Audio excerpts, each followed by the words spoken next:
예, 시편 40편 1절에서 6절 말씀. 오늘 내 귀를 여셨나이다. 시편 40편. 희생물과 헌물은 주께서 원치 않으셨나이다. 내 귀를 주께서 여셨고 번제물과 제헌물은 주께서 요구하지 않으셨나이다. 내 귀를 주께서 여셨고 주께서 내 귀를 여셨나이다 했습니다. 오늘은 예, 내 귀를 여셨나이다. 예. 들을 수 있는 귀를 여셨다 이 말이죠. 예.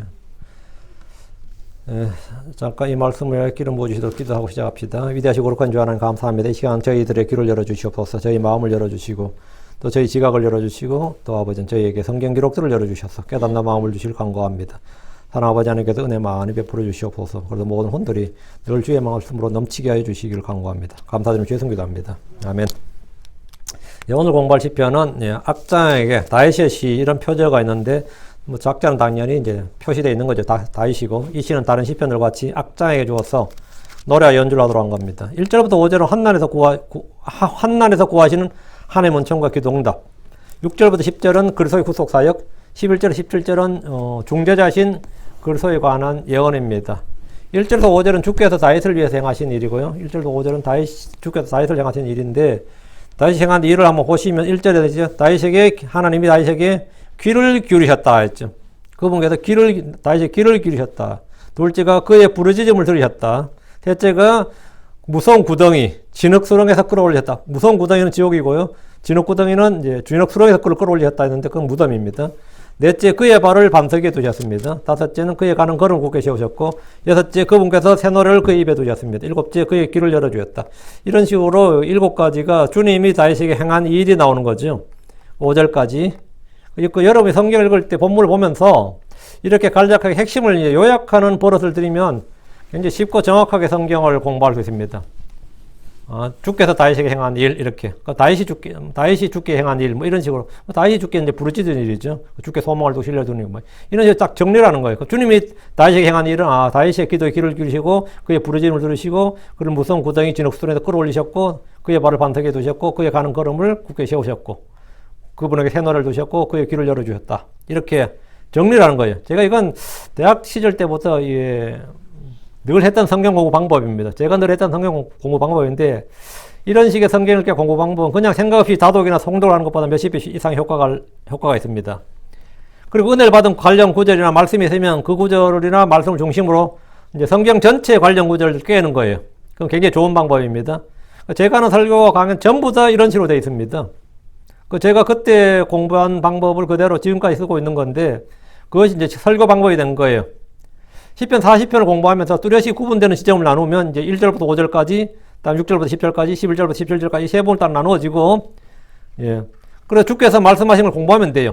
오늘 우리는 주께서 다윗에게 행하신 7가지 일 중에서 마지막 부분, 주께서 내 귀를 여셨나이다. 7가지 다 하기는 제가 좀 어려우니까 주께서 내 귀를 여셨나이다. 이 말씀을 중심으로 공부하는데 여기서 우리는 또 이제 주께서 내 귀를 여셨나이다 하니까 그럼 주께서 우리에게 열어주신 것들 이걸 주제를 전 성경 전체에 뽑을 수 있는 거죠. 주께서 우리에게 열어주신 것들 이런 주제로 성경 관련 구절들을 찾아서 몇 가지 생각해 볼 수 있습니다. 주께서 하늘의 문들을 열어주셨고 하늘의 창들을 열어주셨어요. 그래서 야고보는 하늘의 문들이 열린 거 봤죠. 하늘의 문들을 열어주셨고 다음 하나님 에스겔에게 하늘들을 열어서 환상들을 보여주었습니다. 주께서 물로 침례를 받고 올라오실 때 하늘들이 열리며 성령이 비둘기같이 내려오셨습니다. 스데반은 죽기 전에 하늘들이 열리고 사람의 아들이 하나님의 왕자 우편에 서 있는 걸 봤습니다. 베드로는 하늘이 열리면서 마치 네 귀퉁이를 맨 큰 보자기 같은 어떤 그릇 하나가 자기에게 내려와서 거기에 담긴 것들을 봤습니다. 하늘을 열고 닫는 분은 주 하나님입니다. 자, 첫째 주 하나님은 여신다. 주 하나님께서 여시는 게 뭐냐? 하늘을 여신다. 주님은 하늘을 열어 땅 위에 비를 내리십니다. 하늘을 닫으시면 땅은 비나 이슬조차 없게 되고 사람이나 짐승은 물론이고 나무나 풀조차 그 땅에 자랄 수 없게 됩니다. 하늘에서 비와 눈, 이슬, 우박, 번개와 같은 불만 내린 것이 아닙니다. 주께서는 하늘에서 양식을 내리기도 하시고 복을 내리기도 하시고 각양 좋은 선물들을 내리기도 하십니다. 하늘들을 열어. 하나님은 하늘들을 여신다. 둘째 하나님은 내 눈을 열어주시는 분입니다. 내 눈을 열어주시면 주의 법에서 나오는 놀라운 것들을 볼 수 있게 됩니다. 주께서 발람의 눈을 열어서 주의 천사를 보게 하셨습니다. 주께서 엘리사의 종 게하시의 눈을 열어서 불말과 불병거가 그들 둘레 진을 친 것을 봤습니다. 주께서 다윗의 눈을 열어서 주의 법에서 나오는 놀라운 것들을 보게 하셨습니다. 주 예수님께서 소경의 눈을 열어주셔서 사물을 보게 하셨습니다. 주께서 눈먼 자들의 눈을 열어주신 것은 메시아의 표적입니다. 주님 우리의 눈을 열어주셔서 어둠에서 빛으로 사탄의 권세에서 하나님께로 돌아오게 하셨습니다. 뇌물은 사람의 눈을 어둡게 합니다. 불신은 영적 눈을 멀게 합니다. 우리의 영적 눈을 멀게 합니다. 대체 주님이 열어주시는 거, 우리의 귀를 열어주십니다. 욥기 33장 16절에 그분께서 사람들의 귀를 여시고 그들을 위한 교훈을 봉하시나니, 그분께서 사람들의 귀를 여시고, 아무리 무시한 사람도 어느 날 갑자기 진리를 하나, 이 바보 도 터지는 소리 한다 그러잖아요. 성경을 몰라도 어느 날 인생을 이렇게 살아서는 안 되는구나 하고 깨닫는 순간이 와요. 한 번은. 성경 전체적인 특별 계시를 받아서 아는 건 아니더라도 사람은 그래도 의롭게 살아야 되는구나, 선하게 사는 게 맞구나. 저는 그렇게 생각 안 했는데 이 나이가 들고 뭐 하다 보면 이 뭔가를 사람들의 귀를 여시고 그들을 위한 교훈을 봉하시나니, 인생에서 이게 없는 사람은 아무도 없어요. 반드시 이건 있습니다. 아무리 적어도 한 번은 있어요. 사람들의 귀를 열어서 훈계하시고 명령하시는 분은 주 하나님이십니다. 욥기 36장 10절에 또 그들의 귀를 열어 훈계하시며 명령하사 그들이 불법에서 돌아오게 하시나니, 그들의 귀를 열어 훈계하시며, 누가요? 주님께서 그들의 귀를 열어 훈계하시며 명령하사 그들이 불법에서 돌아오게 하시나니, 평소에 주의 말씀을 아무리 들어도 들리지 않던 사람들이 어느 날 성경이나 설교가 들립니다. 그런 사람이 있어요. 어느 날 갑자기 성경이나 설교가 들린다고. 이 제 설교를 듣는 분들 중에 가장 많이 제가 듣는 감정 중에 하나가, 전에 누가 소개를 해줘서 들었는데 그때는 전혀 들리지 않았다. 이게 간증이야. 그래가지고 제가 목소리도 뭐 쨍쨍거리고 하니까 누가 이 컴퓨터나 폰을 틀어놓으면 좀 꺼라 시끄럽다 그러고 뭐 이랬다는 거야. 그러다 지금은 열심히 듣는다는 이런 분들이 제법 있어요. 어느 날부터 들리기 시작했다는 거예요. 왜 그때는 안 들리다가 갑자기 들렸느냐 이래 물어보면 그 사이에 뭐가 있어. 고난과 시험과 깨어짐과 부서지고 낮추어지는 일이 있었던 거예요. 그때부터 주의 말씀이 들리기 시작한 겁니다. 그때부터 주의 말씀이 들리기 시작했다 그래요. 이는 욥기 36장 15절에 그분께서는 가난한 자를 그의 고난 중에서 건지시며 또 학대당할 때에 그들의 귀를 여시다니. 언제 귀를 연다고요? 학대당할 때 귀를 여신다고. 평소에 잘 먹고 잘 살 때는 말씀이 잘 안 들립니다. 들어도 그냥 몇 번 듣다 좀 들어야지 이뻐도 안 들려서 그냥 꺼버려요. 설교 듣다가도 꺼버리고 잘 안 들린다고. 응?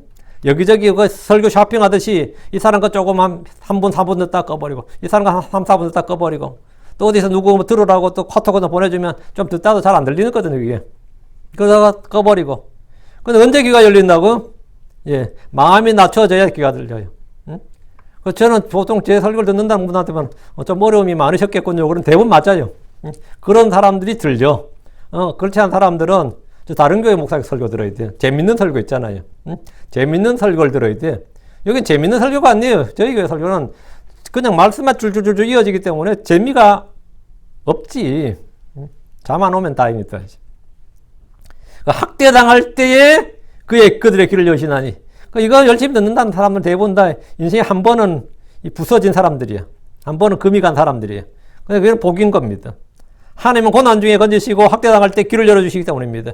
진리의 말씀을 듣는 귀는 대부분 고난받는 중에 학대당할 때 열리는데, 이는 주께서 그때 그의 귀를 여시기 때문입니다. 네 번째, 주님 열어주신 거. 주님은 나의 지각을 열어주십니다. 지금 제 주보에 다 있습니다. 주님은 나의 지각을 열어주십니다. 어리석고 지각이 없는 사람들은 영적인 것을 아무리 말해도 깨닫지 못합니다. 지각이 뭐예요? understanding입니다. 지각, 명철, 깨달음. 한국말은 세 가지인데 이게 다 understanding이에요. 똑같은 말입니다. understanding을 다르게 표현한 겁니다. 화평이나 평안이나 평강이나 다 peace예요. 한 단어라고. 안녕이나.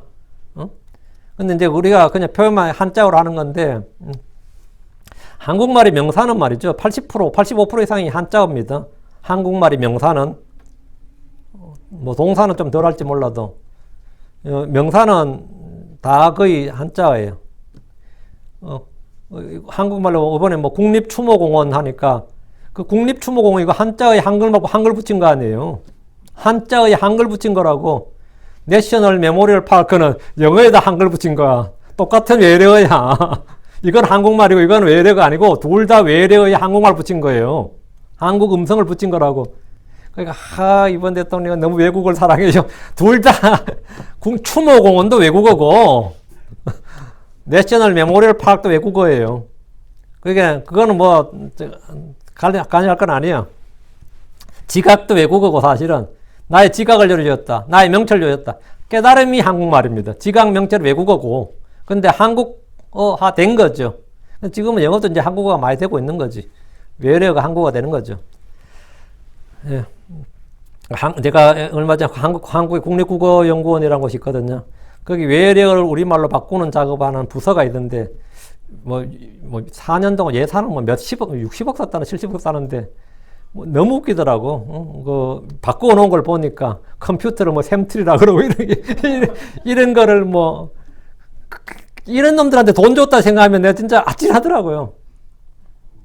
그런 일을, 그걸 전부 다, 자기들 딴에 뭘 했다고, 이제, 그걸 업적이랍시고, 해놓은 거야. 응?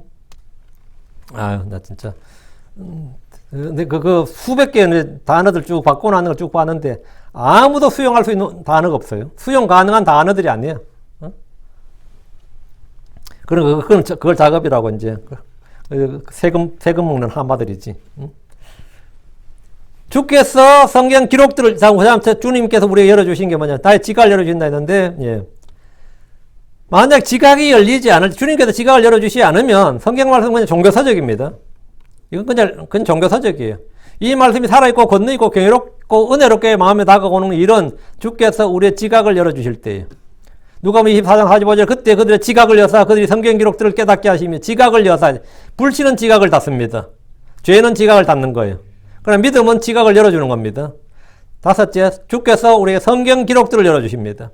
누가복음 24장 32절, 그들이 서로 이르되 그분께서 길에서 우리와 말씀하시고 우리에게 성경 기록들을 열어주실 때에 우리 속에서 마음이 뜨겁지 아니하더냐. 주 예수님께서 성경 기록들을 열어주셨다는 거죠. 주께서 성경 기록들을 열어주셨을 때 우리 마음이 뜨거워집니다. 말씀이 내 속에서 불타오르고 말하지 않고는 견딜 수 없게 됩니다. 주님께서 성경 기록들을 열어주시면, 여섯째, 주님은 내 입을 열어주십니다. 귀가 열리고 눈이 열리고 지가 열리고 성경 기록도 열린 사람들은 다음에 입이 열리는 겁니다. 입을 열면 그 속에서 뭐가 나온 거죠? 담대히 복음을 선포하게 됩니다. 담대히 복음을 선포하게 되는데, 그래서 그분의 십자가 부활을 선포하게 된다는 겁니다. 고린도서 2장 12절에 또한 내가 그리스도의 복음을 선포하려고 드로아의 이름에 주께서 내게 문을 열어주셨으되, 문을 열어주셨다는, 복음을 선포하는데 문을 열어주셨다고. 복음 선포의 기회가 열렸다는 거죠. 말씀을 할 수 있는, 골로새 4장 3절에 아울러 또한 우리를 위해 기도하되 하나님께서 말할 수 있는 문을 우리에게 열어주사 그리스도의 신비를 말하게 하실 것을 구하라. 내가 또한 그것을 위해 결박당했나니. 우리에게 말할 수 있는 문을 우리에게 열어주사. 말할 수 있는 문. 입을 열어주신다 이 말이죠.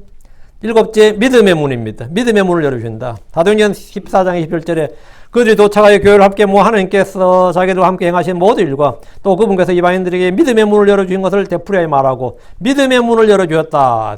주께서는 다윗의 열쇠를 가지신 분입니다. 그분이 열면 아무도 닫지 못하고, 그분이 닫으면 아무도 열지 못합니다. 주께서 믿음의 문을 열어주심으로 복음의 말씀이 온 세상으로 전파되었습니다. 이상으로 주께서 열어주신 몇 가지를 말씀드렸습니다. 7가지를 제가 말씀드렸는데, 주께서 다윗에게 행한 7가지, 다음 주께서 우리에게 열어주시는 것 7가지였는데, 여러분이 이것들 우리에게 열어주시도록 구하면 됩니다. 자, 본문 봅니다. 첫째 1절입니다. 1절. 시편 40편 1절. 내가 인내로 주를 기다렸나이다. 인내로, patiently.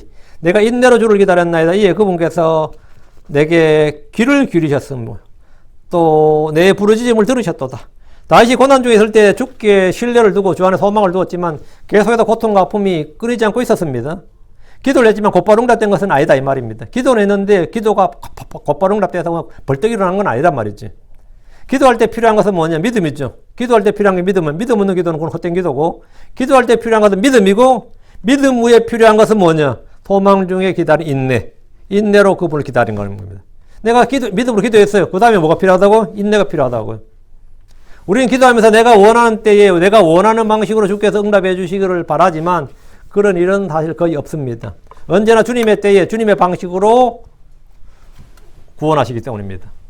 그렇다면 믿음으로 구한 후에는 인내로 주를 기다려야 됩니다. 인내의 본으로 예시된 욥을 보십시오. 그는 주의 응답을 기다렸고 자신의 변화를 기다렸습니다. 욥기 14장 14절에 사람이 죽으면 다시 살리까 나를 위하여 정하신 시간에 모든 날을 내가 기다리되 변화가 내게 이를 때까지 기다리겠나이다. 그러니까 나를 위하여 정하신 시간에 모든 날을 내가 기다리되, 내가 주를 인내로 기다려야 된다고요. 주님이 정하신 시간을, 주님이 나를 위해 정하신 시간을, 그러니까 하나님의 타임이 있단 말이에요. 나를 위하여 정하신 시간의 날이 바로 주의 때, 주의 시간입니다. 낙심하지 않고 불평하지 않고 인내로 기다린 것이 참된 믿음입니다. 시편 33편 20절에 우리의 혼이 주를 기다리나이다. 그분 우리의 도움이요 또 우리의 방패시로다. 이 성격이 유달리 급한 한국인들에게 기다림은 참으로 어렵고 힘든 일입니다. 왜 우리가 성격이 이렇게 급해진 것 같아요? 천성이 그런 건 아닐 거야. 좀 환경적인 요인이 큽니다. 하도 외적에 비밀이 많고 도적들이 많고 하다 보니까 예 빨리 안 하면 어떻게 되는 거야? 뺏긴다고. 그래 한국 사람들은 밥을 먹어도 빨리 먹어야 돼. 왜? 튀어야 되니까. 그리고 귀양 가서 뭐 해야 되죠? 빨리 감춰야 돼요. 안 하면 뺏기니까. 뭐 다 없애버리자 이런 건 아니거든요. 우리나라 사람들 그 성격이 그건 아니야. 숨겨두지 보통 누구를 해서라도. 그러니까 빨리빨리 해치워야 돼. 일도 빨리빨리 해야 되지. 느긋하게란 건 없어요. 느긋하게 했다가는 화를 당한다고. 왜? 그건 오랫동안 형성된 그거예요. 오랫동안. 그게 요즘 세상에 또 굉장히 장점이 돼가지고 뭐든 빨리빨리 해주는 게 좋죠. 서비스도 빠르고. 그런데 예, 인내가 없이는 이 크리스천들에게는 인내가 없이는 아무것도 이룰 수가 없습니다. 시편 37편 7절에 주 안에서 안식하라. 그리고 인내하며 그분을 기다리라. 인내하며 그분을 기다리라. 기도한 후에도 인내해야 되고 믿은 후에도 인내해야 되고 인내로 기다리라. 주를 기다리라. 다시 1절. 이에 그분께서 내게 귀를 기울이셨으며 하나님 성도들의 부르짖음과 기도를 들으십니다. 이에 그분께서 내게 귀를 기울였다. 내가 인내로 주를 기다렸더니 주님께서 내게 귀를 기울였다는 말은 내게 응답하였다 이 말이에요. 내 기도가 응답되었다 이 말이에요. 그에게 기도한 후와 주님의 응답에 텀이 있었다 이 말이죠. 그건 당연히 있습니다.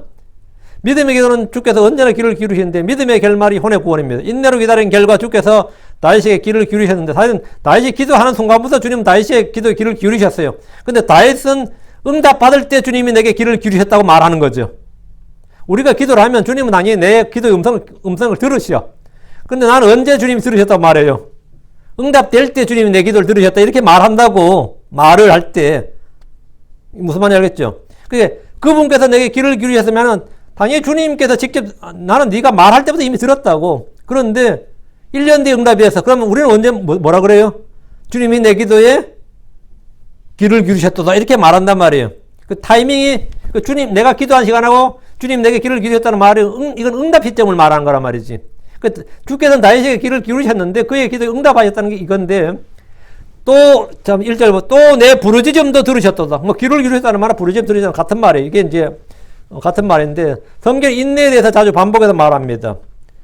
야고보서 1장 4절에 오직 인내로 완전히 이루라. 이것은 너희가 완전하고 완벽하며 아무것도 부족함이 없게 하려 함이라. 야고보서 5장 7절에도 그러므로 형제들아 주께서 오실 때까지 인내하라. 보라 농부가 땅에서 나는 귀한 열매를 바라고 이른 비와 늦은 비를 받을 때까지 오랫동안 것을 위해 인내하느니라. 너희도 인내하고 너희 마음을 굳건히 하라. 주의 오심이 가까이 다가오고 있느니라.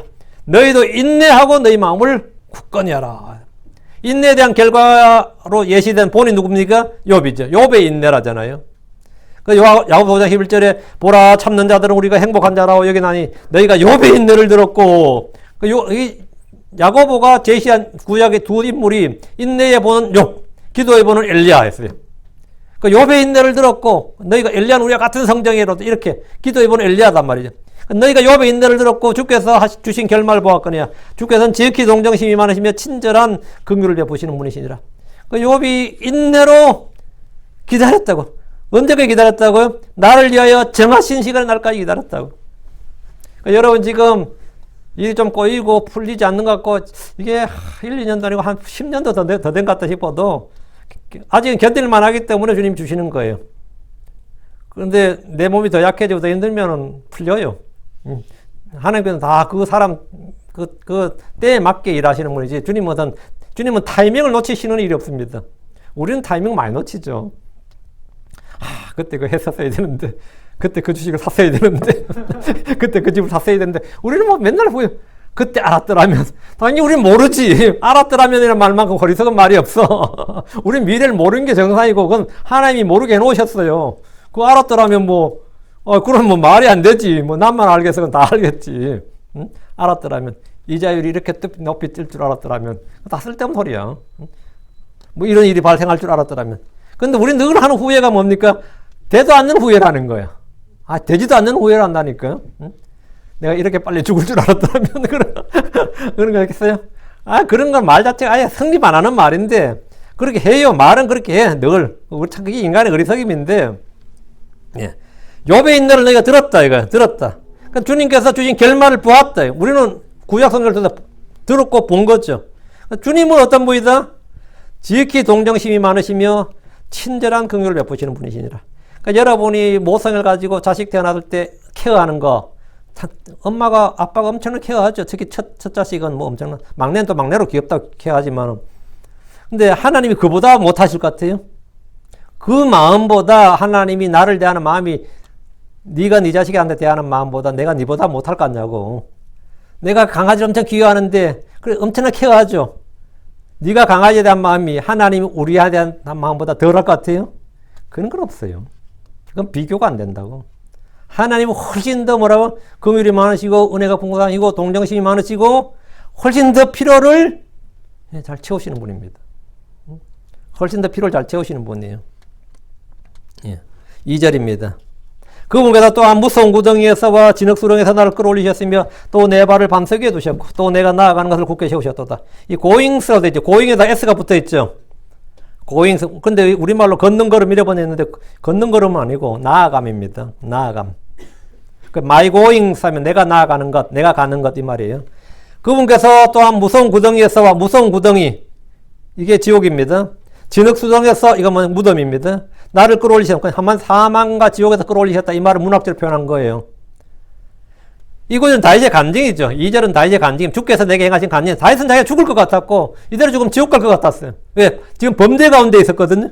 자기 범법으로 고난을 당하고 있었다고. 자기 스스로 고백했어요. 그냥 불법과 죄 가운데 나의 어리석음으로 인해 지금 고난을 당하는데 이 범법과 불법 가운데 죽으면 뭐가 되는 거죠? 내 혼이 지옥 간단 말이지. 그렇게 생각하고 있었어요. 근데 주님께 나를 은혜를 베푸셔서 그걸 구원하셨단 말은 뭐죠? 혼이 지옥에서 구원받은 거고 몸은 사망에서 구원받은 거지.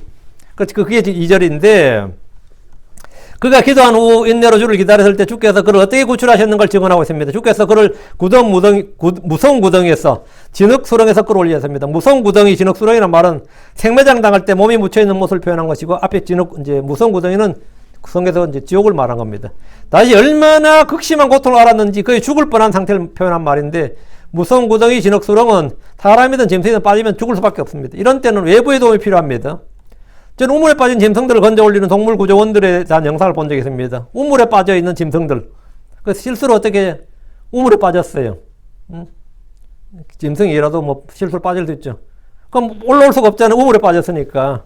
근데 이제 막 울어대니까 사람이 지나가다 보고 이제 건져내야 되는데 사람들도 우물 속에 들어갈 수는 없고 하니까 어떻게 건져내기 어렵잖아요. 근데 그런 구조하는 사람도 있더라고요. 구조원들이. 예, 신고하면. 그 빠진 걸 하는데 중요한 건 뭐냐면 깊은 구덩이에 빠졌다. 아니면 함정에 빠졌다. 뭐 어디 빠졌다면 스스로 힘으로는 절대로 나올 수 있다 없다? 없어요. 그건 무조건 뭡니까? 외부의 도움이 필요해요. 외부의 도움이 필요해요. 이 세상의 종교는 두 가지입니다. 크게 나누면 이 자발적인 힘으로 이 자력신앙과 타력신앙이에요. 자력신앙은 뭐냐면 스스로 자신의 속에서 힘을 개발해서 불교 같은 거, 동양 종교가 대부분 그렇습니다. 인간 속에는 어떤 스스로 잠재력이 있어. 이 잠재력을 개발하고 폭발시켜서 인간이 더 높은 존재나 신이 되는 게 이제 종교의 목표죠. 근데 기독교는 기본적으로 뭐냐면 인간 스스로는 인간 안에 뭐가 없다? 선한 것이 없다 이거예요. 내 안에 내 육신은 선한 것이 없고 구원할 힘도 없고 뭐 할 힘이 전혀 없어. 좋은 것이 하나도 없어. 그러니까 절대적으로 뭐가 필요하다? 절대적으로 외부의 힘이 필요해요. 절대로 외부의 힘이 필요하다고요. 빈곤의 악순환이라는 말 들어보셨죠? 빈곤의 악순환. 이 경제학 용어인데 빈곤에 빠진 사람들은 아무리 일하고 뭐 한다 해도 그 빈곤에서 빠져나올 길이 없다 이거예요. 빈곤에 굴레. 이때는 뭐예요? 외부의 자본이 투입돼야 된다는 거예요.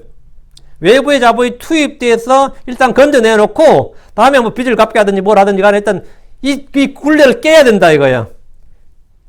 마찬가지로 이 사람은 죄의 수렁에 빠지든 사망의 깊은 구덩이에 빠지면 사람 자신의 힘으로는 무슨 수가 있어도 나올 수가 없어요. 그냥 100% 불가능한 일이에요.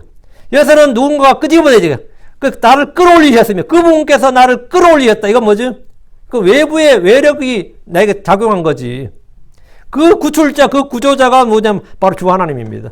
그분이 다윗을 끌어올리셨다 이거예요. 그분이 구덩이에 빠진 다윗의 발을 반석 위에 두셨고 그가 나아가는 것을 굳게 하셨습니다. 반석 위에 놓인 발은 미끄러지지 않는 발, 넘어지지 않는 발을 말하고요. 주께서 그가 나아가는 것을 굳게 하셨다 이 말은 그가 걷고 달리도록 하셨다는 겁니다. 넘어지지 않게 하셨다. 덫에서 풀려나가는 함정에서 구출된 짐승이 숲으로 달려가는 그런 모습과 흡사합니다. 3절입니다. 또 그분께서 새 노래를 내 입에 두셨으니 곧 우리 하나님께서 드릴 찬양이라. 많은 사람이 그것을 보리니 또 두려워하며 주를 신뢰하리라. 다윗은 시를 쓰고 노래를 부르고 연주한 음악가였습니다. 다윗이 새 노래를 만들고 연주했다고 하면 쉽게 이해되죠.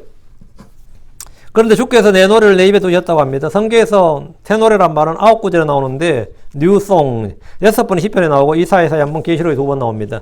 주께서 다윗의 입에 새 노래를 두셨다는 것은 다윗의 마음에 노래할 수 있는 시와 곡조를 주셨다는 겁니다. 그럼 다윗은 주께 받은 영감으로 시를 쓰고 노래를 불렀습니다. 새 노래란 주께서 주신 계시의 말씀으로 그의 입에서 곡조가 붙으면 새 노래가 됩니다. 새 노래는 마음이 새롭게 되어서 부르는 노래입니다. 그게 새 노래예요. 새 노래란 것이 완전히 새로운 곡조의 새로운 스타일의 새로운 어떤 창작을 해서 하는 게 개발해야 되는 게 아니라 마음이 새롭게 되어서 부르는 노래가 새 노래예요. 새 노래는 영이 새롭게 된 사람, 그리스도 안에서 새로운 창조물이 된 사람이 부르는 노래가 새 노래입니다. 새 노래라는 것은 CCM이 아닙니다. 요즘 컨템포리 크리스천 뮤직, 그건 아무런 관련이 없습니다. 새 노래는 크리스천 락 뮤직과는 아무런 관련이 없습니다. 우리는 100년이나 200년 전에 만든 찬송가를 불러도 새 마음으로 부를 때 그것이 새 노래가 됩니다. 새 노래가 돼요. 저한테 처음 성경 가르쳤던, 저한테 창세기, 로마서, 요한복음 3권의 성경을 가르쳤던 목자가 이 김성관 목자라는 분인데 그 외대 다녔어요. 그 외대 4학년 때 저를 만난 거예요. 그래서 나한테 성경 공부 한번 해보자 그래서 그때 그분하고 1대1로 창세기 공부를 했는데 그분이 자기 간증을 하더라고. 자기 집안이 기독교 집안이고 자기도 어떻게 선교단체까지 와가지고 성경을 하는데 구원받을 확신이 없었어요. 근데 여름 수련회 오라 그래서 갔는데 여름 수련회가 4박 5일 긴 수련회였어. 4박 5일을 했는데 여름 수련회에서 굉장히 은혜가 많이 넘친다고 막 그렇게 광고를 해서 은혜 좀 받아보자고 갔는데 4박 5일 동안 아무런 그게 없었어. 설교는 그렇게 많이 들었지만 4박 5일간 들었지만 4박 5일 지나도 아무 없고 오늘 이제 집에 돌아간다고 폐회 기도하고 마지막으로 찬송가 한 곡 부르고 이제 해산하는데 그 찬송가 부를 때 이 사람이 구원받은 거예요. 찬송가 부르면서 구원받았는데 그 노래는 그 사람이 너무나 잘하는 찬송가였어요. 응? 그 찬송가 부를 때 이 사람이 눈물을 쭉 흘리면서 구원받고 새 사람이 된 거야. 그때부터 부르는 찬송가는 다 새 노래야.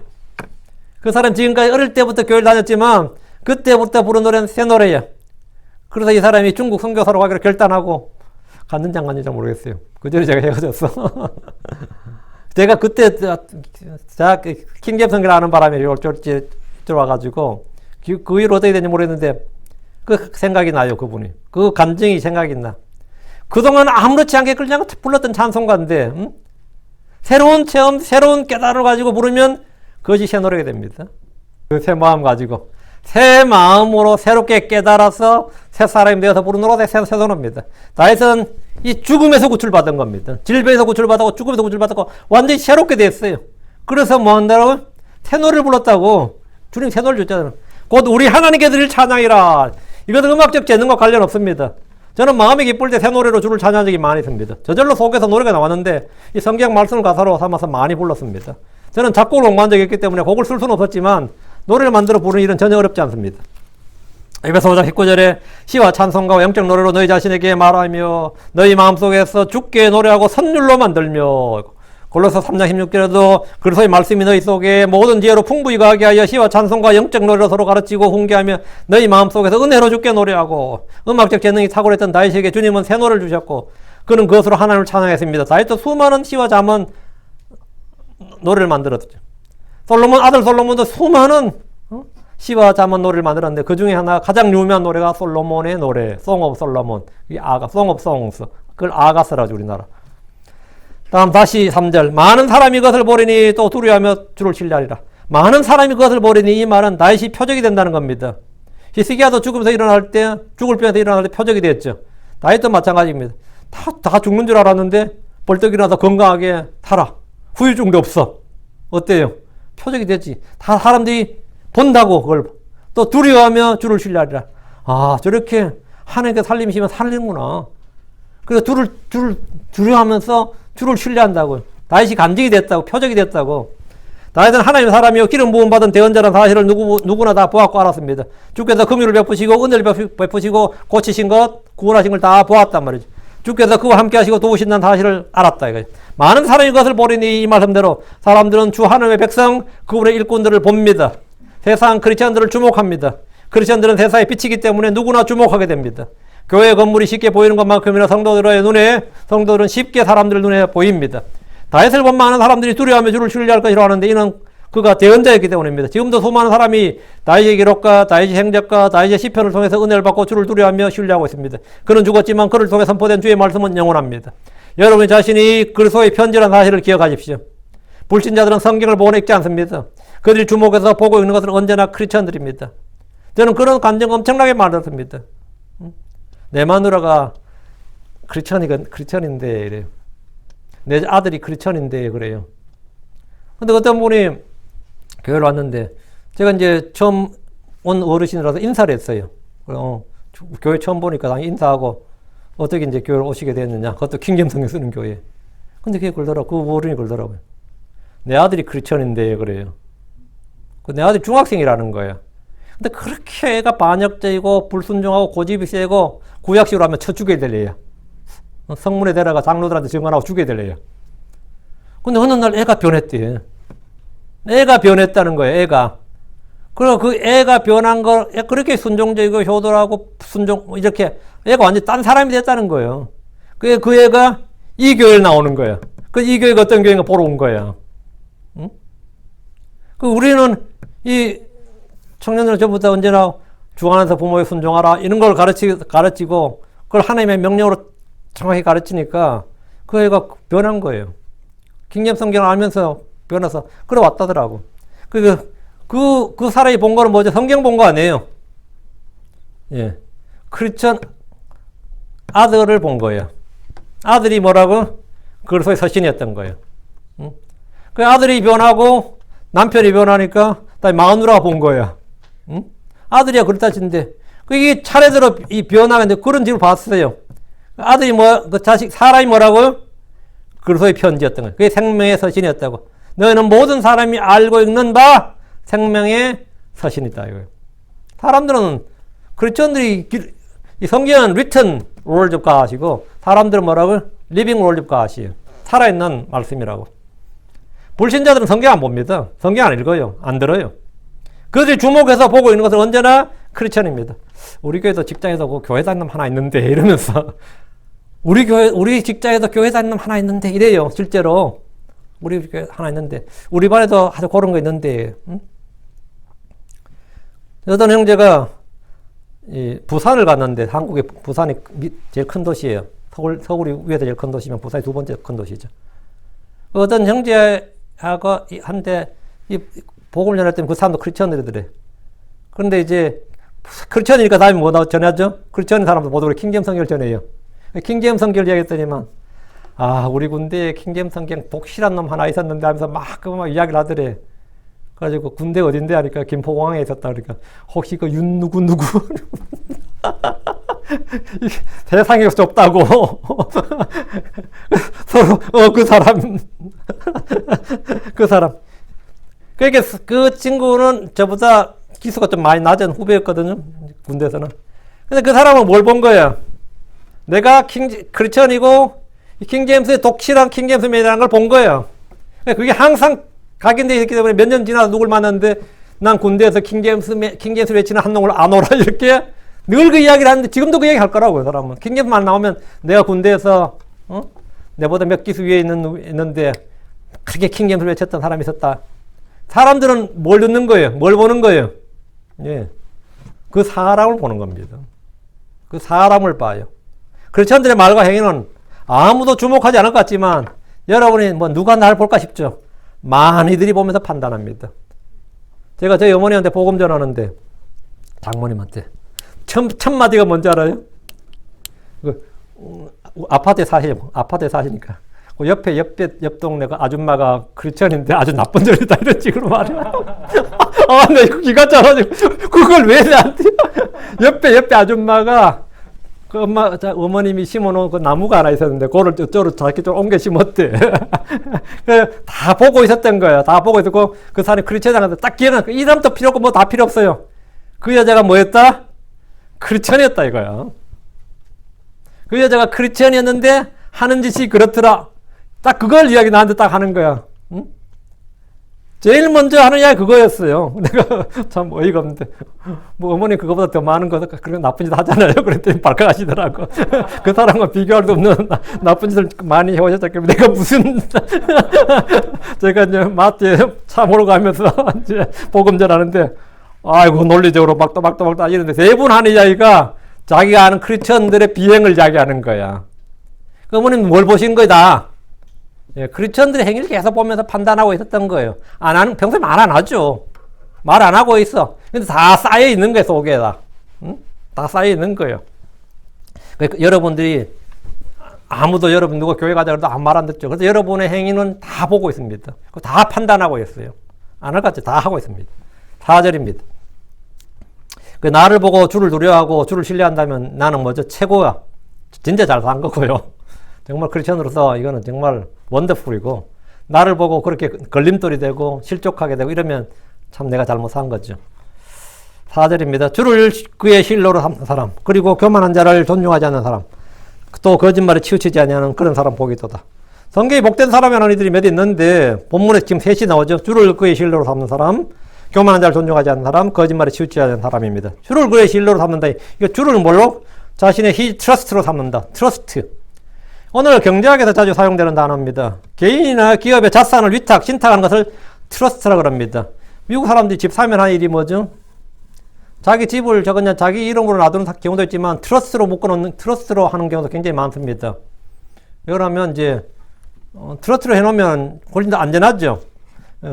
그 많은 사람이 자신의 재산을 보존하고 이 자식들에게 안전하게 물려주기 위해서 그 자식들에게 자신의 재산을 이제 상속세 없이 복잡하지 않게 안전하게 물려주기 위해서 이 트러스트에 자기 자산을 전부 다 트러스트에 넣는 거죠. 트러스트 종류 굉장히 많은데 법률 용어로 이제 신탁 재산 또는 물건이라는 뜻입니다. 예를 들어서 이제 God is our trust 하면 우리는 이제 하나님 우리의 신뢰다 이래 번역하지만 실제 뜻이 이제 우리는 하나님께 모든 걸 맡긴다 이 말이면 트러스트는 맡기는 거예요. 그 in God we trust 그러죠. 우리는 하나님 안에 달라서 있는 건 말이야. 우리는 하나님을 신뢰하노라 우리 번역하지만 하나님께 우리는 모든 걸 맡기노라 이 말입니다. 이게 we trust. 여기서 일상 용어예요. 미국에서는 뭐 트러스트가 굉장히 발달해 있어서 아마 웬만한 집 가진 사람들 대부분 다 트러스트로 묶었을 겁니다. 트러스트로 했을 겁니다. 그러면 그 사람 죽으면 그냥 그 사람 유산 파는 게 아니라 트러스트에서 자산 회사에서 파는 걸 돼요. 그래서 그냥 바로 이렇게 하죠. 예. 그런데 주를 자신의 트러스트로 삼는 사람은 복이 있다 이렇게 거. 주를 자신의 주님을 자신의 트러스트로 자신의 신탁 재산, 자신의 물건, 자신의 하나님이 나의 트러스트로 하면 그의 자산은 영원히 안전합니다. 교만한 자를 존중하지 않는 사람이 복이 있다는 말씀을 주목하시고 여러분 언론에 등장하는 유명인이나 연예인들이나 정치인들, 스포츠스타들 또는 학자들, 경영자들을 조금도 존중할 필요가 없습니다. 우리가 그들 회사에 취직을 하더라도 그 사람이 삶에서 존중할 만한 사람은 아니죠. 그건 육신이지. 예, 교만한 사람을 내가 부러워할 필요도 없고 리스펙트 할 필요는 없어요. 존중할 필요는 전혀 없습니다. 무신론자에다가 불신자들의 죄를 삶의 유의로 즐기는 자들을 존중하고 부러워하면 내가 죄를 짓는 겁니다. 그런 거는 전혀 존중할 필요가 없어요. 5절입니다. 주 내 하나님이여 주께서 행하신 주의 놀라운 일들과 우리를 향하신 주의 생각이 많나이다. 내가 그것들을 차례대로 주께 세울 수 없나이다. 내가 그것들을 선포하고 말하려 해도 그것들이 너무 많아 세울 수 없나이다. 이것은 찬양입니다. 주께서 행하신 주의 놀라운 일들과 우리를 향하신 주의 생각이 많나이다. 주께서 행하신 일들을 생각해 보십시오. 그 일들을 묵상해 보시고 주의 위대하심을 깨닫게 됩니다. 주께서 행하신 놀라운 일들은 너무나 커서 생각이 미치지 못할 수도 있습니다. 그의 말씀으로 하늘과 땅과 그 안에 있는 모든 것을 창조하시니 이런 놀랍다는 정도가 아니라 상상을 초월합니다. 그분의 독생자를 세상에 보내신 것이나 사람의 아들로 태어나게 한 것, 그분의 죽으심과 부활도 상상을 불허한 놀라운 일입니다. 주께서 행하신 놀라운 일들을 모두 기록해 책으로 만든다면 세상에 모든 도서관도 부족할 겁니다. 우리를 향하신 주의 생각도 많습니다. 우리를 향하신 그분의 생각은 사랑입니다. 그분은 우리를 불쌍히 여기시고 은혜를 베푸시려는 생각을 갖고 있습니다. 예레미야 29장 11절에 너희를 향해 내가 생각하는 생각을 아노라. 그것은 평안을 주려는 생각이요 재앙을 주려는 생각이 아니니 곧 기대하는 결말을 너희에게 주려는 것이라 주가 말하노라. 그러니까 주님의 생각은 뭐라고요? 평안을 주려는 생각이다. 너희에게 평안을 주려고 하고 기대하던 결말을 너희에게 주려 합니다. 주려는 것이다. 이게. 그러니까 주님은 우리의 모든 생각과 상상을 다 하시고 우리의 모든 필요를 채우시는 분입니다. 주께서 우리가 구하는 것, 생각하는 것 이상으로 능히 행하시는 분입니다. 우리를 향하신 주의 생각은 매우 깊습니다. 시편 92편 5절에 오 주여 주의 일들이 어찌 그리 크신지요 주의 생각들은 매우 기쁘시니다.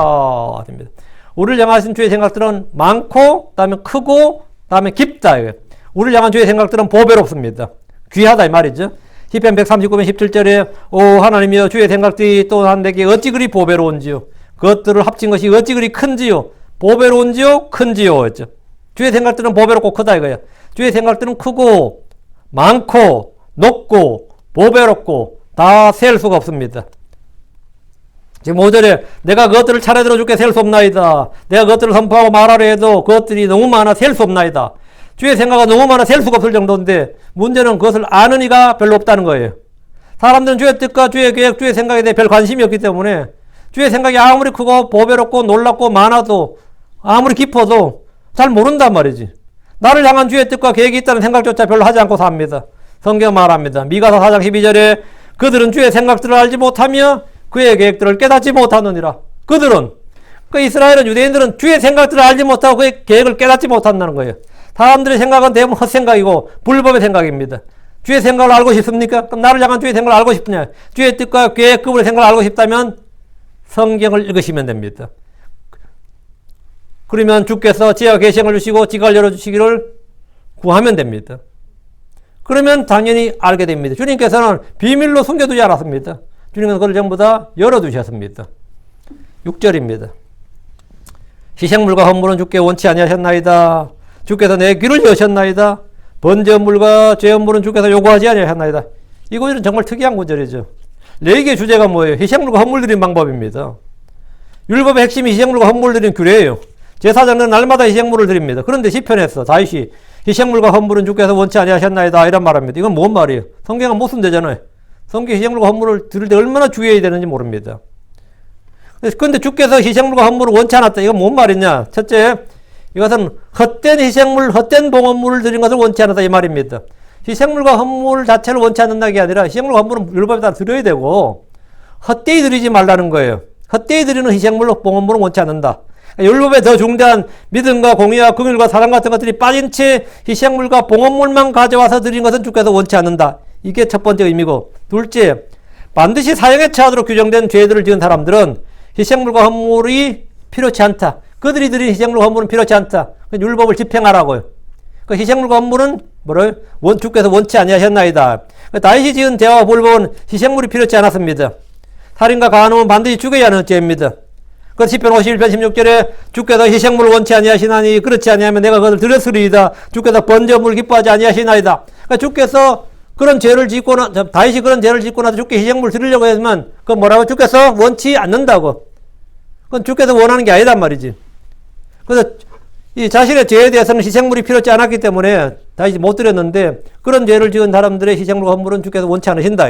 그럼 뭐가 필요한 거죠? 긍휼이 필요한 거지.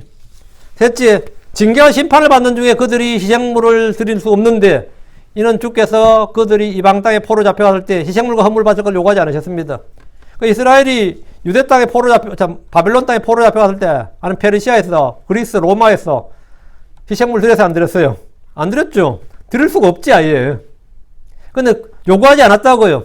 바빌론에서 페르시아에서 그리스에서 로마 땅에서 그들은 어떤 희생물이나 헌물이 아니라 그건 드릴 수가 없고 드려서도 안 되고 드리면 그 자체 불법이고.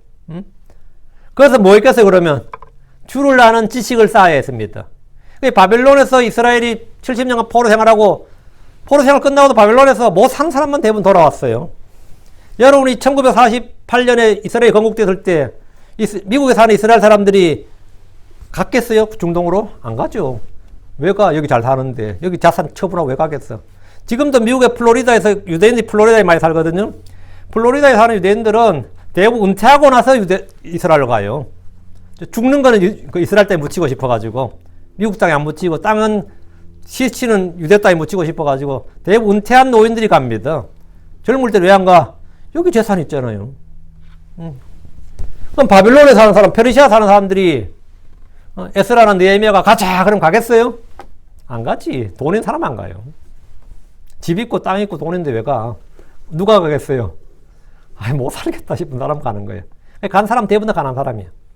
1948년도에도 마찬가지였습니다. 그때 간 사람 대부분 다 가난한 사람들이었어요.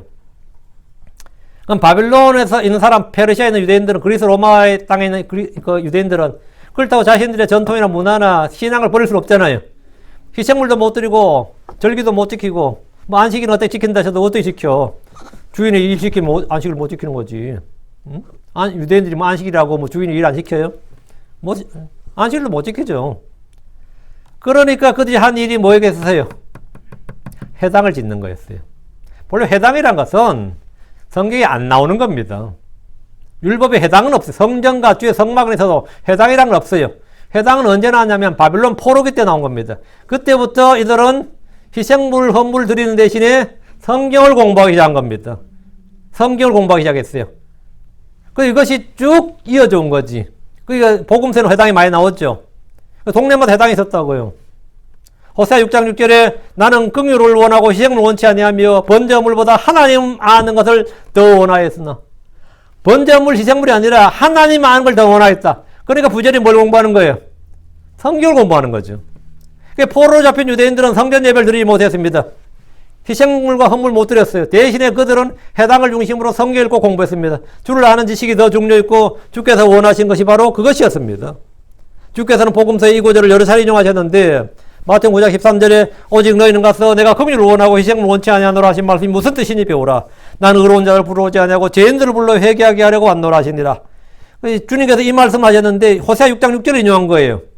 주께서 원하신 것은 희생물이 아니라 긍휼이라는 것인데 율법 안에서는 희생물도 드려야만 합니다. 그런데 주님 원치 않는다 이렇게 말씀하신 것은 이게 뭔 말이냐 이거예요. 더 나은 희생물을 주셨기 때문입니다. 근데 이게 가장 중요한 거예요. 넷째, 하나님이 희생물과 헌물을 원치 않는다는 것은 그 희생물과 헌물은 뭐라? 불완전한 것이다 말이에요. 흠이 있는 것이다. 그러니까 더 완전한 헌물을 주셨는데 더 완전한 희생물이 뭐라고요? 주 예수 그리스도의 몸입니다. 주 예수 그리스도의 몸을 바쳤다 하면 그 다음부터 뭐라고요? 희생물과 헌물은 주님께서 원치 않는다고. 그때부터 희생물과 헌물 드리면 그건 불법이에요. 그러니까 예수 그리스도 그분의 몸이 드려진 뒤로 율법에 따라 드린 희생물과 헌물은 주께서 더 이상 원치 않으셨습니다. 왜? 주님이 완전한 희생물이었고 파이널 세크리파이스 마지막 희생물이었습니다. 더 이상 죄로 인한 희생물이 있다 없다? 없다고요. 더 이상 이제 없다고. 그러니까 주님이 원한다고 원치 않는다? 안 원한다고요. 원치 않는다 이제 본문에. 이게 가장 이게 이 본문 사실은 이 예언의 말씀의 원뜻이에요. 하나님이 주신 완전한 희생물로 인해서 더 이상 희생물과 헌물은 필요치 않게 되었다 이 말이죠. 그분이 드려진 뒤로는 말이죠. 그래서 히브리 10장 5절에 그러므로 그분께서 세상에 들어오실 때에 이르시되 희생물과 헌물은 주께서 원치 아니하시고 오직 나를 위하여 한 몸을 예비하셨나이다. 한 몸을 예비하였다. 예수 그리스도 말씀이 육신이 되신 몸 이 말이죠. 히브리 10장 8절 위에서 그분께서 이르시기를 희생물과 헌물과 번제물과 죄로 인한 헌물은 주께서 원치도 아니하시고 기뻐하지도 아니하시나이다 하셨는데 그것은 율법에 따라 드리는 것이니라. 율법에 따라 드리는 것 이제 그건 끝났고 이제 예수 그리스도로 말미암아 우리는 영적으로 살아있는 희생물, 믿음으로 드리는 희생물을 드려야 된다고요. 영적 희생물을 드려야 된다고. 스피리추얼 세크리파이스를 우리는 드려야 된다고. 크리스천들이 이 시대에 만약에 율법에 따라서 구약의 희생물과 헌물을 드린다면 그건 불법이에요. 그건 주께서 원치 않는 걸 드린 거죠. 왜? 주 예수님께서 우리를 위한 희생물이 되셨고 더 이상은 뭐라고요? 없다고. 더 이상은 주님께서 원치 않는다. 다시 6절. 주께서 내 귀를 여셨나이다. 우리는 세상의 소리를 듣습니다. 사람들의 말이나 음성을 듣습니다. 이 선천적으로 귀가 이제 문제 있는 애가 어떻게 기계로 어떻게 해가지고 고막을 만들고 해가지고 소리를 듣게 있는데 그때 애가 보이는 반응을 이제 찍어 놓은 걸 봤어요. 참 엄청 귀엽더라고. 엄마 소리를 이제 태어나서 처음 듣는 거죠. 귀에 이제 장치를 해가지고 소리를 듣는 거. 세상 소리를 듣는데 얼마나 놀라웠겠어. 얘가 처음 소리를 듣는단 말이죠. 근데 여러분이 우리 세상 소리를 듣잖아요. 지금 귀머거리가 아니면.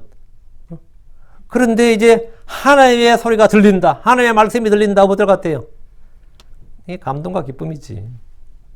하나님의 말씀이 들릴 때 느끼는 그 감동과 기쁨은 정말 그것도 그 말씀이 들릴 때, 그 말씀이 깨달아질 때 누리는 기쁨 진짜 말로 다 못합니다. 여러분 뭐 그거 체험하죠? 예. 제가 좀 우림이 옆에 앉혀놓고 매일 가르치는 게 맷을 가르치거든요. 근데 어떤 건 진짜 잘해. 내가 봐도 와 잘해. 근데 지가 하고 깨닫는 게 있는 것 같아. 들 때는 보면. 근데 그렇게 좋아해요.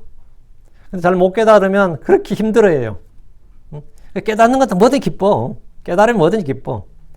여러분이 하나님의 말씀을 듣고 깨달을 때 정말 마음속에 그 찾아오는 기쁨은 이 세상에서 정말 소리를 듣지 못한 사람이 소리를 듣는 것, 눈이 닫혔던 사람이 눈이 열리는 것만큼은 놀라운 체험입니다. 예레미야 6장 10절에 내가 누구에게 말하며 경고를 주어 그들이 듣겠느냐 보라 그들의 귀가 할례받지 아니하였으므로 그들이 귀를 기울이지 못하는도다. 보라 주의 말이 그들에겐 치욕거리가 되며 그들이 그것을 기뻐하지 아니하는도다. 그 귀가 닫혔다. 귀가 할례받지 못해 귀가 닫혔다. 덮여있단 말이죠. 귀가 덮여있으니까 주의 말씀이 뭐라고 그들이 뭐가 된다고? 치욕거리가 되고 그들이 그것을 기뻐하지 않는도다. 하나님의 말씀 전혀 기뻐하지 않는다고요. 그 귀가 열리지 않았다는 말을 이제 귀에 할례를 받지 않았다 이렇게 표현한 겁니다. 사도행 7장 11절에 목이 뻣뻣하고 마음과 귀에 할례 받지 않는 자들아 너희가 항상 성령님을 거역하되 너희 조상들이 행한같이 너희도 그렇게 행하는도다. 주께서 내 눈을 여셨다 내 귀를 여셨다는 것은 주의 말씀 주의 일들이 보이고 들리기 시작한 것을 말합니다. 귀가 열리기 전에는 주께서 말씀하셔도 사람이 이것을 깨닫지 못합니다. 욥기 33장 14절에 하나님은 한 번 말씀하시고 참으로 두 번 말씀하시되 사람이 이것을 깨닫지 못하느니라. 하나님 한 번 말씀하시고 두 번 말씀하는데 사람이 깨닫지를 못한다고. 하나님은 다윗의 길을 열어주셨고 일깨우셨습니다. 이사야 50장 4절에 주 하나님께서 학식 있는 자의 혀를 내게 주사 내가 피곤한 자에게 때에 맞는 말을 할 줄 알게 하시나니 그분께서 아침마다 일깨우시되 나의 귀를 일깨우사 학식 있는 자같이 듣게 하시는도다. 이렇게 듣게 하신다. 내가 이제 하나님의 말씀이 들린다 이거. 그래서 듣게 하시고 깨닫게 하신다 이거. 우린 저마다 자신이 배운 것이나 경험한 것에 대해서 지식을 갖습니다. 성경을 아는 지식은 주 예수 그리스도를 믿는 자들에게만 열려 있습니다. 주께서 들을 귀 있는 자는 들으라고 하셨는데 들을 귀란 다시 말하는 열린 귀, 할례 받은 귀, 깨닫는 마음으로 말씀을 받는 귀를 말합니다. 그 깨닫는 마음으로 말씀을 받으면 그게 정직한 마음의 말씀을 받아서 30배, 60배, 100배 열매를 맺는 겁니다. 이게 들을 귀라는 거예요. 이 귀예요. 주께서 번제물과 제헌물을 요구하지 않으셨는데 이는 주께서 그 헌물을 친히 준비하셨고 제공하시기 때문입니다. 대신 우리는 뭘 해야 된다고? 주께서 내 귀를 여셨나이다. 주께서 여신 게 많습니다. 제가 시작할 때 주님이 우리에게 열어주신 거 7가지를 말씀드렸는데 주님이 내게 열어주셔야 돼. 근데 내가 지금 읽어도 잘 안 읽히고 설교를 들어도 잠이 와 자꾸. 이상 피곤하고 어제 잠을 많이 잤는데도 오늘 막 예배 시간만 되면 잠이 오고 마칠 때 되면 정신이 번쩍 뜨고 몸이 깨고 이런 분들 있죠. 응? 마칠 때 되니까 몸이 쫙 정신이 들고 마귀가 막 자기를 질렀다가 이제 잠시 이제 다 끝났다 하고 이제 풀어준 거야 잠시. 이런 분들은 여러분이 내가 지금 상태가 별로 안 좋구나 이렇게 생각하시고 자신의 상태를 다시 스스로 점검할 수 있어야 돼. 경고등이에요. 옐로 라이트가 들어온 거예요. 이게 레드 라이트로 바뀌기 전에 주님께 기도를 해야 돼. 주님 내게 좀 내 눈을 열어주셔서 주에 보여 나온 놀라운 걸 보게 해주시고 내 귀를 열어주셔서 깨닫게 해주시고 내 마음을 열어주고 내 지각을 열어주시고 이렇게 성경 기록들을 열어주시고 믿음의 문을 열어주시고 내 입을 열어서 주의 신비 복음의 신비를 널리 알릴 수 있도록 해주시옵소서. 이렇게 하면 주님께서 때려치워라 임마 그러겠어요? 아멘 하시지. 응? 여러분 그런 기도 해봐요. 하나님께서 아멘 하시지. 그럼 그건 100% 응답되는 기도예요. 하나님 뜻대로 구하는 기도이기 때문에 100% 응답돼요. 그래서 하나님의 말씀이 언제부터 정말 너무 잘 들렸다. 쏙쏙 들어온다. 옛날에는 막 다다다다 하는 것 같고 너무 말이 빠른 것 같고 그런데 이제는 쏙쏙 들어온다. 그럼 여러분이 엄청 잘한 겁니다. 이 제 설교를 쏙쏙 들어오게 알아들을 수 있으면 여러분 다른 사람 설교는 설거지함이 들어도 다 들립니다. 제 설교 쏙쏙 알아들을 정도 되면 다른 목사님들 설교는 여러분이 청소기 돌리면서 들어도 다 들려요. 정말로. 한번 해보세요. 그런 사람들은 설거지하며 들어도 뻔한 소리이기 때문에 막 스킵하며 들어도 뭐 웬만큼 다 그 뻔한 소리야. 저도 처음에 할 때는 유명한 목사님들 설교를 어떻게 하나 싶어가지고 한국 유명한 목사님 설교를 다 들어봤습니다. 제가 좀 들어봤다, 이게 한두 번 들어봤다 그 말이 아니라 하루에 한 10편 정도씩, 하루에 적은 5편, 10편 정도씩 2년 정도를 들어봤어요. 그러고 나서는 이제 제가 딱 끊었지. 필요 없다. 전혀 이거는 도움이 되는 게 아니다. 그래서 이제 이게 빤하다. 이거는 이제 이렇게 된 건데, 여러분이 하나님의 말씀의 깊이, 그 풍성함 속으로 깊이 들어갈 수 있어야 됩니다. 깊이 쫙 들어갈 수 있어야 돼요. 그러려면 어떻게 된다고요? 주님께서 열어주셔야 돼. 열어주셔야 돼요. 예, 기도합시다. 위대하시고 거룩하신 주 하나님 감사합니다. 하나님께서 은혜 많이 베풀어 주셔서 우리의 귀를 열어주시고 저희 눈을 열어주시고 저희 마음을 열어주시고 아버지 저희 지각을 열어주시옵소서. 전능자 주 하나님께서 참 주의 법에 나온 놀라운 것들을 보게 해주시고 또 아버지 저희가 정직하고 선한 마음으로 말씀을 받아서 마음에 간직하고 쌓아두게 할 수 있게 해주시옵소서. 주께서 우리를 위해서 행하신 놀라운 일들을 저희가 그냥 듣기만 하는 것이 아니라 그것을 마음에 믿음으로 결합해서 자로 깨우침을 받고 아버지 하나님 저희가 주의 형상으로 변화받게 하시고 또 주께서 행하신 그 일들 그 믿음의 발자취를 따라 행할 수 있도록 도우시길 간구합니다. 사랑 아버지 하나님께서 은혜를 허락해 주시옵소서. 오늘도 말씀을 듣는 모든 혼들을 기억하여 주시옵소서. 그래서 이 말씀에 복을 주시고 아버지 하나님 듣는 모든 혼들이 자고로 하루하루가 다르게 새롭게 되고 변화되고 성장할 수 있게 해주실 간구합니다. 제가 지금 시편을 공부하고 있습니다. 한번 시편의 보화 속으로 저희를 인도해 주시고 이 속에서 저희가 참으로 놀라운 것들을 많이 받아서 누리게 해주십시오. 감사드리며 주의 성기도합니다. 아멘. 아멘.